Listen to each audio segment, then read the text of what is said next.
नमस्कार दोस्तों, बहुत बहुत स्वागत है आपका अपने YouTube चैनल बेगमपुर एजुकेशन में। मैं हूं मनोज कुमार। आज हम बात करेंगे 1773 के रेगुलेटिंग एक्ट के बारे में। आखिरकार क्यों रेगुलेटिंग एक्ट आया, क्या इसके पीछे के प्रमुख कारण थे, किस तरह से एग्जाम में क्वेश्चन बनते हैं, ये सभी बातें बिल्कुल आसान भाषा में हम समझने वाले हैं। और इसी के साथ साथ आज से हमारा शुरू का भारतीय संविधान का इतिहास कि किस प्रकार भारतीय संविधान को जो है एक नींव मिली थी। इन एक्टों के माध्यम से ही हमें बातें जो है बिल्कुल आसान भाषा में पता चलने वाली हैं। तो बहुत सारे दोस्तों इस विषय को लेकर बहुत ज़्यादा जो है चिंता में रहते हैं कि आखिरकार रेगुलेटिंग एक्ट क्या है, क्यों लाए गए थे, क्या इसके कारण थे। किताबों में हमें ये चीज़ें बहुत आसानी से देखने को मिल जाएंगी, लेकिन समझने में इनको थोड़ा सा टाइम लगता है। और आज के बाद आपको ये चीज़ें आसान लगने लगेंगी, क्योंकि आज हम समझने वाले हैं कि आखिरकार एक्ट का मतलब क्या है, क्यों लाए गए थे, क्या इसके कारण थे। ये सभी बातें आज हमारी जो है बिल्कुल से क्लियर हो जाएंगी। तो आज हम 1773 का रेगुलेटिंग एक्ट पढ़ने वाले हैं। चलिए शुरू करते हैं।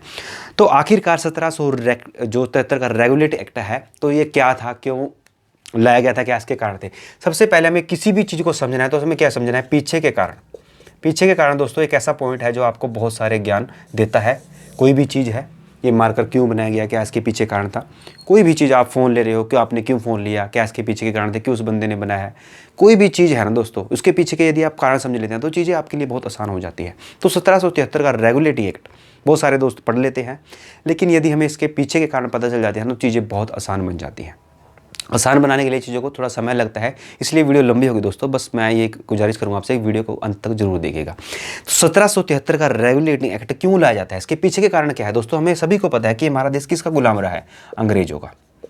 हमारे यहाँ पर समय समय पर जो है यूरोप से बंदे आए हैं, यूरोप से अनेक देशों से हमारे पर जो है हमारा देश गुलाम रहा। सबसे पहले हमारे पर पुर्तगाल आए, फिर डच आए, फिर अंग्रेज आए, फिर डैनिश आए, फिर हमारे पर फ्रांसीसी आए, फिर स्वीडिश आए।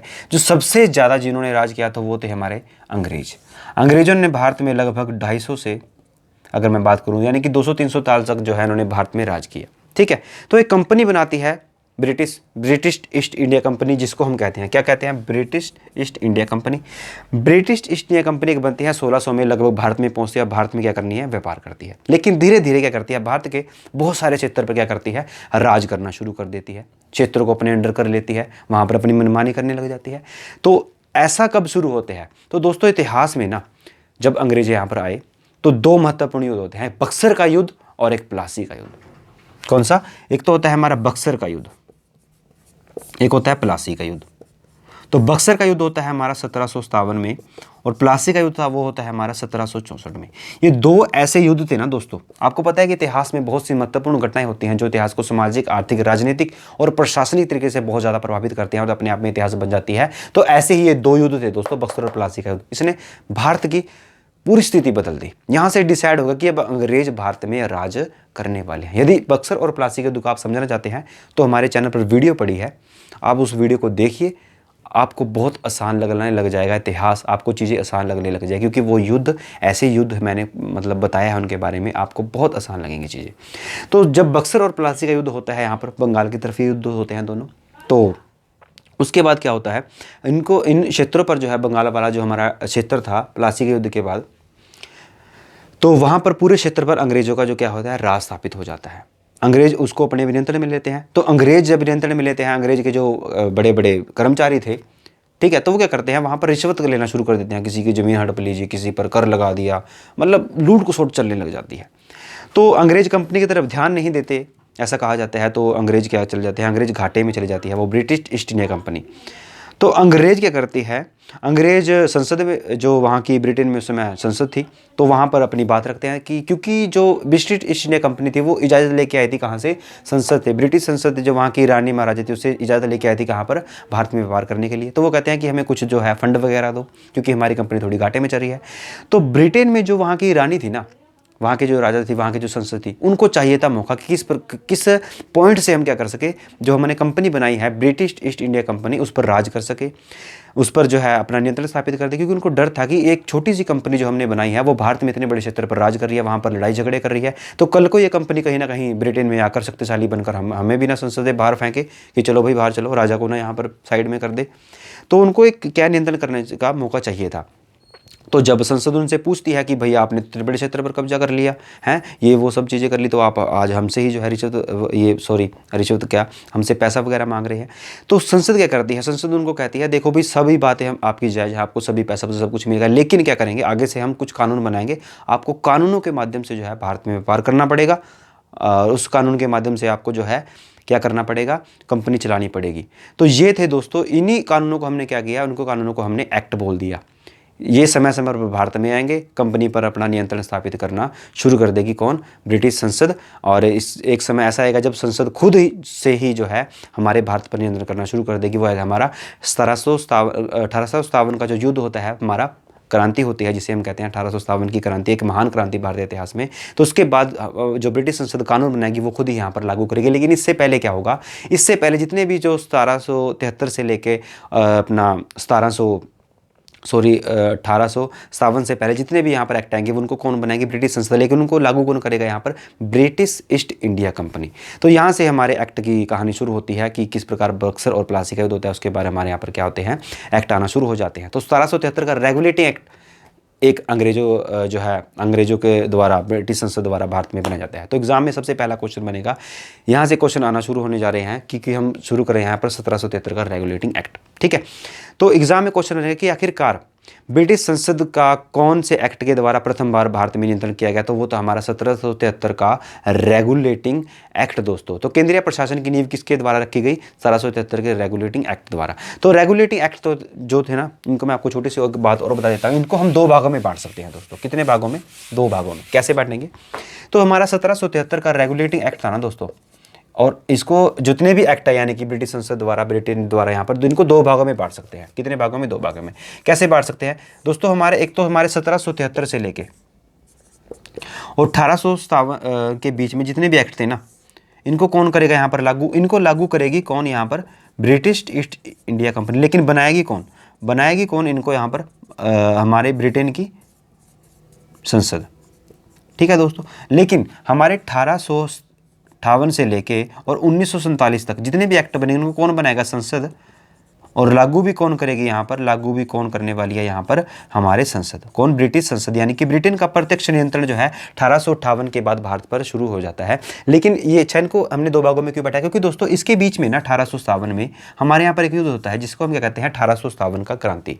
तो इस क्रांति के बाद क्या होता है, ब्रिटिश ईस्ट इंडिया कंपनी को कोई भी जो है पूरी तरह से उसकी मतलब ख़त्म, उसके अधिकार वगैरह, कोई भी कानून वगैरह वो साइड में रख दिए जाते हैं। लेकिन अब क्या करेगी, ब्रिटिश ईस्ट इंडिया कंपनी खुद कानून बनाएगी और खुद ही यहाँ पर कौन लागू करेगा उनको, ब्रिटिश संसद करने वाली है। तो आगे हाँ ये सब एक्ट जो मैं आपको धीरे धीरे पढ़ाऊंगा, धीरे धीरे हम चीज़ों को समझ रहे हैं। लेकिन आज का हमारा टॉपिक रहेगा 1773 का रेगुलेटिंग एक्ट। तो सबसे पहले एग्जाम में कहाँ से किस प्रकार से क्वेश्चन बनते हैं, चलिए दोस्तों शुरू करते हैं। दोस्तों चीज़ें सारी आसान है, बस हमने अपने पढ़ने का उनको नज़रिया बदलना होगा, हमें चीज़ों को आसान बनाना होगा। हमारे साथ आप चीज़ों पढ़ते रहिए, चीज़ों को आसान आपको लगेंगी।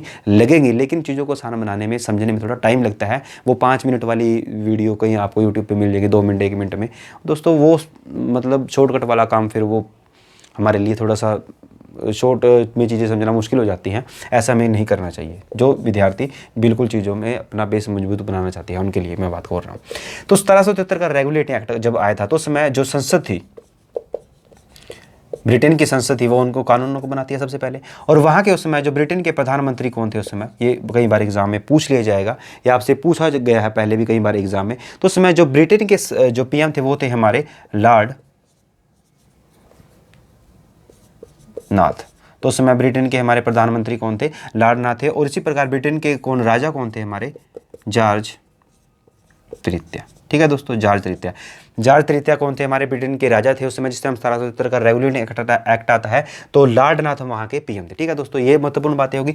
तो उस समय बंगाल के गवर्नर कौन थे, भारत में भी तो बात चल रही है ना अंग्रेजों की, तो बंगाल के गवर्नर भी हमें पता होना चाहिए क्योंकि एग्जाम के लिए बहुत ज़्यादा महत्वपूर्ण है। बंगाल के गवर्नर कौन थे उस समय, गवर्नर लॉर्ड वारेन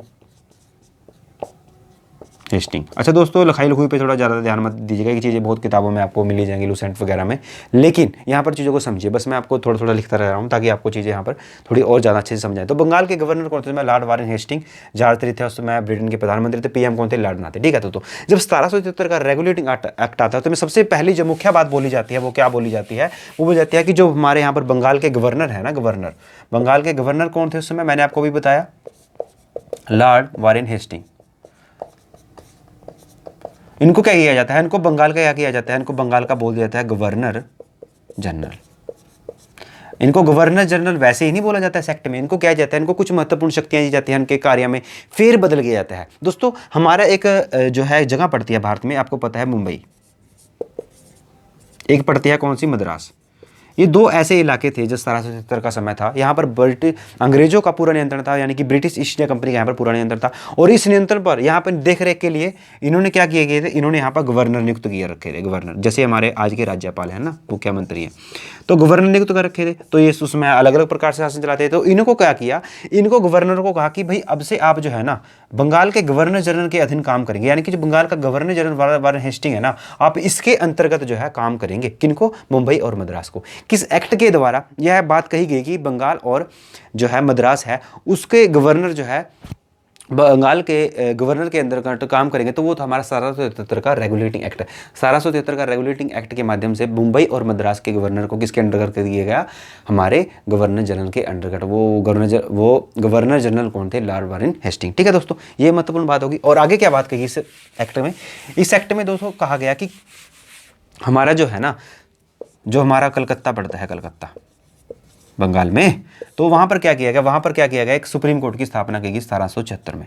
1776 में सुप्रीम कोर्ट की स्थापना की गई। लेकिन ये बात किस में की गई थी, 1773 के रेगुलेटिंग एक्ट में। तो उसमें दोस्तों आपको पता है कि कोर्ट में क्या होता है, कोर्ट में जज होते हैं। तो उसमें 4 जज मुख्य थे, 4 जज थे। तो इनमें से क्या था, मुख्य जज जो था, मुख्य न्यायाधीश था वहां पर। ठीक है दोस्तों, तो एक सीनियर बंदा भी तो होगा ना 4 जजों में। ठीक है, 3 इसके अंतर्गत काम करेंगे। तो ये कौन था, ये था हमारा एलिजा एम्पे। एलिजा एम्पे कौन था, यहाँ पर मुख्य जज था। और इस बंदे ने क्या किया, इस बंदे ने क्या किया, इन तीन जजों को अपने अंडर रखा और अपना जो है कलकत्ता में सुप्रीम कोर्ट की स्थापना हुई, वहाँ पर जो है इन्होंने जज की भूमिका निभाई। तो एक क्वेश्चन बनता है एग्जाम में कई बार, ये शायद बुक्स वगैरह में नहीं मिलेगा आपको, कुछ बुक्स में है ये, कि ब्रिटिश भारत के सबसे पहले ऐसे कौन से गवर्नर थे बंगाल से जिन पर जो है क्या किया गया, अपना जो है संसद में, ब्रिटिश संसद में मुकदमा चलाया गया, ब्रिटिश संसद में मुकदमा चलाया गया। तो वो थे हमारे Lord Warren Hastings. Lord Warren Hastings के बारे में दोस्तों बता दूं कि उनके ऊपर ना दोस्तों एक बार ब्रिटिश संसद में मुकदमा चलाया गया। क्यों चलाया गया, क्योंकि दोस्तों जो हमारे एलिजा एम्पे थे ना और ये लॉर्ड वारेन हेस्टिंग ने, दोनों थे अच्छे मित्र। तो कहा जाता है कि इन दोनों ने एक बार जो वारेन हेस्टिंग से एलिजा एम्पे को बोला कि एक बार किसी को उठाओ भाई, इसको अंदर गिरो, इसको फांसी वगैरह की सजा दे दो। तो एलिजा एम्पे ने इनके कहने पर इन दोनों ने मिलकर क्या किया, एक बंदे को उठाया बंगाल में और उस पर जो है तरह तरह के मुकदमे चला, उनको जेल जूल में घेर दिया, कहते हैं फांसी वगैरह दे दी।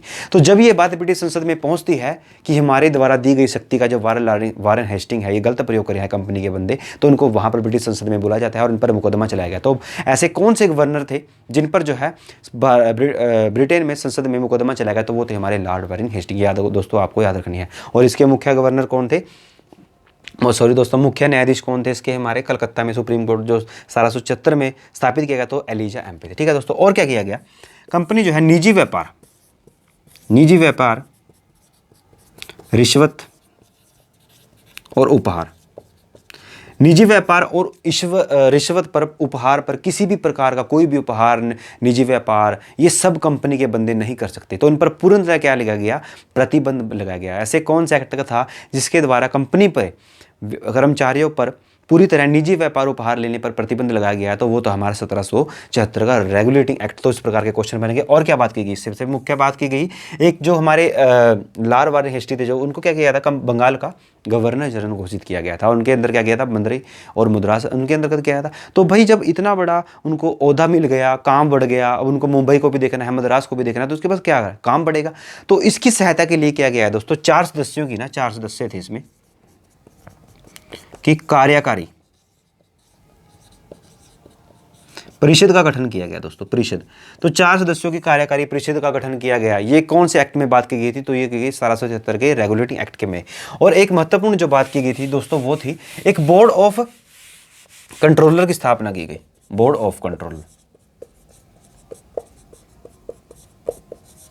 कौन से एक्ट में की गई थी? 1773 के रेगुलेटिंग एक्ट में। इसमें बात क्या की गई थी? ये बंदे जो है ना बोर्ड ऑफ कंट्रोलर की, ये क्या करेंगे, ये देखेंगे किस प्रकार कंपनी ने व्यापार करना है, कहाँ पर कितना कर लगाना है, कैसे कैसे सेना रखनी है, ये सभी बातें कौन किनकी देख रहे में होगी? Board of controller. और बोर्ड ऑफ कंट्रोलर ये सभी बातें कहाँ बनाएगा? हमारा ब्रिटेन की जो संसद थी ना, ब्रिटेन की संसद, ये सभी बातें यहाँ पर बताएगा, इनकी जानकारी देगा बोर्ड ऑफ कंट्रोलर। तो इसके द्वारा, बोर्ड ऑफ कंट्रोलर के द्वारा कंपनी ने क्या किया, हमारी जो ब्रिटिश ईस्ट इंडिया कंपनी थी ना, उस पर पूरी तरह नियंत्रण किया गया बोर्ड ऑफ कंट्रोलर के द्वारा। क्योंकि ये सभी बातें कहाँ जाती थी? हमारी ब्रिटिश संसद में। वहाँ के राजा जो प्रधानमंत्री था उसको ये सभी बातें बताते थे बोर्ड ऑफ कंट्रोलर।